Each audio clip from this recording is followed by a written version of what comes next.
Lyttle. Mr. Lyttle. Thank you, Mr. Speaker. I rise on behalf of the Alliance Party to support the motion. I thank the proposers for giving us an opportunity to discuss some of these extremely important issues on the eve of the anniversary of the 15-year anniversary of the Good Friday Agreement.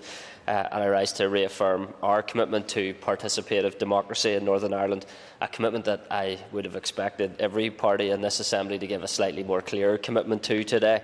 The establishment of the... Yes, certainly.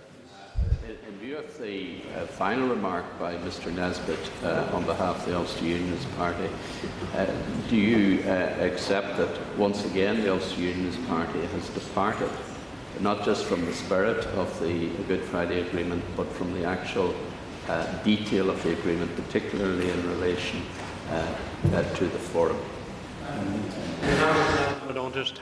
Thank the member for his intervention. I think he does touch upon a concern that is apparent in even the wider community beyond this Assembly, that indeed the Ulster Unionist Party is less than clear at this stage in relation to its ongoing support for that foundational document. Perhaps the member would like to seek to clarify that. I'd be glad to give way if that's the case. Yep.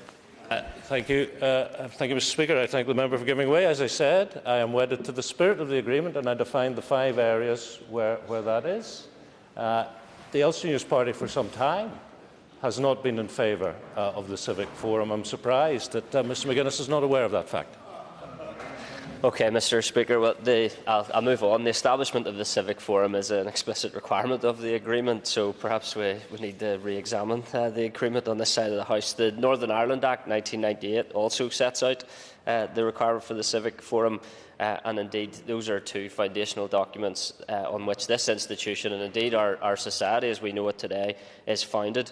It would also present an opportunity to enhance the... I'm trying to move on. If you're quick, go ahead. Would the member agree that we're in very challenging economic circumstances, and where would he take the £500,000 a year in order to sustain this further level of consultation? Well, you could start with the £17 million that it cost the police the anarchy that we saw on our streets as a result of a completely folly decision at Belfast City Council recently.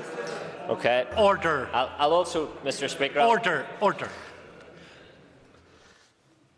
Thank you, Mr. Speaker. I'll develop a response to that as I go on as well, hopefully if I have time. I also accept that the Civic Forum must indeed be established in a more constructive and effective format. I doubt even the proposers would dispute that as well if given a chance to respond.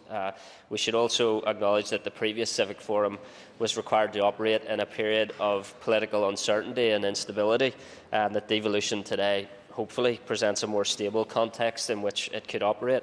I've seen MLAs and ministers work very, very hard to engage constituents and organisations in the political process. Assembly committees, the Assembly Business Trust, of which I'm proud to be chair, the Assembly Community Connect, and a wide range of events that take place in the community and in Parliament buildings on a regular basis. But despite these efforts, there is clearly a demand from civic society for improved inclusion in the political process, and an argument that many of our elected representatives and political parties are failing to represent the aspirations and ideas of the community. The Civic Forum would be one way to include the creativity and expertise of civic society in the political process and improve democratic participation in Northern Ireland. Executive ministers establish advisory groups and they frequently extol the virtues of collaboration. They say that government alone will not be able to solve problems, and yet some of the most important challenges facing Northern Ireland today, they continue to obfuscate and delay on them. This is perhaps no more applicable than on the most important issue of tackling the cost of division and building a shared society in Northern Ireland. This is becoming a bit of a habit, folks. I mean, you could learn a few manners, maybe. 6 years on from an OFM DFM review, there is still no Civic Forum. 15 years after the agreement, there is still no shared future strategy to tackle division and to build a united community. The Alliance Party, Mr. Speaker, made a constructive proposal in January of this year that the First and Deputy First Minister establish an open and transparent shared future forum. comprised of both elected representatives and from the main political parties and civic society representatives that would make recommendations on a shared future strategy by June of this year.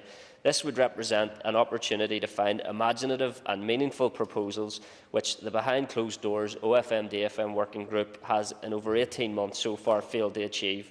The DUP in particular, perhaps unsurprisingly, arrogantly dismissed and misrepresented this proposal as just another working group and an abdication of responsibility. A shared future forum would involve both elected representatives and civic society experts working in partnership to find solutions in an open and inclusive way. As far as I'm aware, even the proposers of the motion have yet to respond to this particular proposal for a shared future forum, and perhaps they would be willing to do so today as evidence of their commitment to civic participation on one of the most important social and economic challenges that we face in Northern Ireland, if not the most important.